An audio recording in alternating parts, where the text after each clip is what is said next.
بسم اللہ الرحمن الرحیم۔ السلام علیکم ناظرین، ویلکم ٹو مائی چینل۔ ناظرین، آج میں آپ کو ایک عورت کی کہانی سنانا چاہتی ہوں۔ عورتوں کے عالمی دن کے روز میں سمجھ رہا تھا وہ فیئر ہال آئے گی۔ اس کے ہاتھ میں پلے کارڈ ہوگا، پلے کارڈ پر نعرہ لکھا ہوگا، عورت عورت کا استحصال مت کرو۔ مگر وہ نہیں آئی۔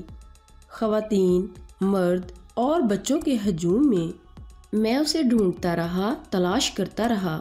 اس عورت کے بارے میں اتنا کچھ جانتا ہوں جتنا میں اپنے بارے میں جانتا ہوں۔ اس کی کوئی بات، کوئی خوشی، کوئی دکھ مجھ سے چھپا ہوا نہیں ہے۔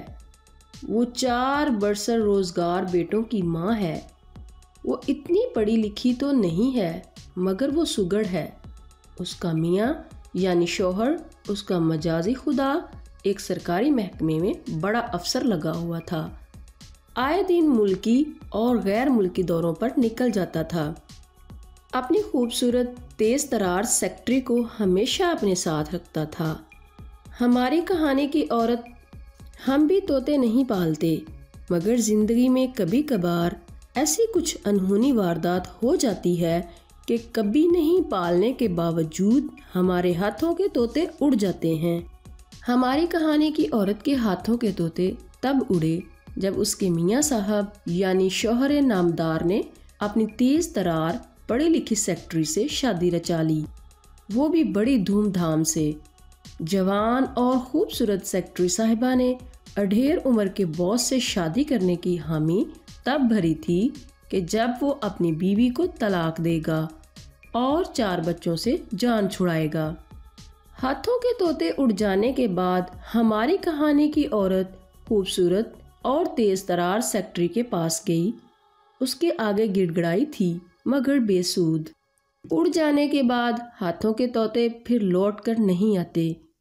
ہماری کہانی کی عورت کو طلاق ہو گئی اور وہ اپنا اور 4 بچوں کا پیٹ پالنے کے لیے، ان کی تعلیم پر اٹھنے والے اخراجات پورے کرنے کے لیے محنت مزدوری کرنے لگی۔ دن ہفتوں میں، ہفتے مہینوں میں اور مہینے برسوں میں بدلتے رہے۔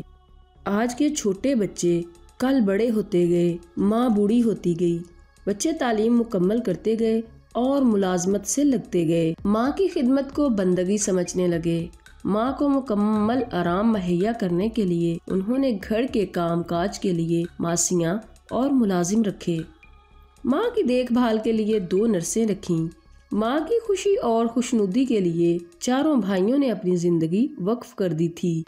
خوشحالی کے ساتھ نئے ملنے والے آنے جانے لگے، نئے دوست بنے، جان پہچان بڑھتی گئی۔ ماں نے ایک شام چائے پیتے ہوئے 4 بیٹوں کو چونکا دیا۔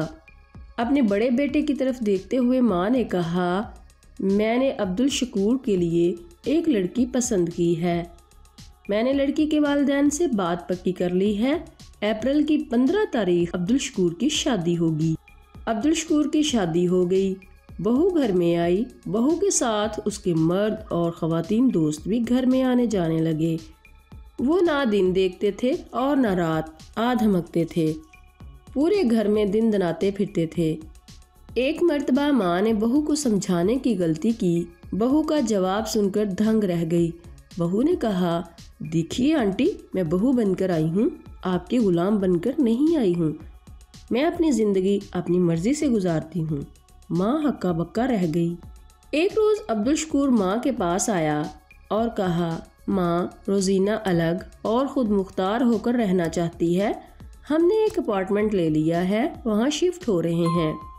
عبدالشکور کے چلے جانے کے بعد ماں نے دوسرے بیٹے عبدالغفور کو پاس بلا کر اپنے پاس بٹھایا اور کہا، عبدالغفور، گھر سونا ہو گیا ہے، میں چاہتی ہوں کہ تم شادی کر لو۔ عبدالغفور نے سر جھکاتے ہوئے کہا، آپ لڑکی پسند کر لیں، میں شادی کر لوں گا۔ نہیں بیٹا، ماں نے کہا، اپنی پسند کی لڑکی لا کر میں نے اس کا نتیجہ دیکھ لیا ہے، لڑکی تم پسند کرو۔ عبدالغفور نے شرماتے ہوئے پڑوس میں رہنے والی ایک لڑکی کا نام لیا۔ ماں نے لڑکی کے والدین سے بات کی اور اگلے ماہ عبدالغفور کی شادی اس لڑکی سے ہو گئی۔ نئی نویلی دلہن رات بھر فلمیں دیکھتی تھی اور دوسرے روز دوپہر کے 12 بجے نیند سے اٹھتی تھی۔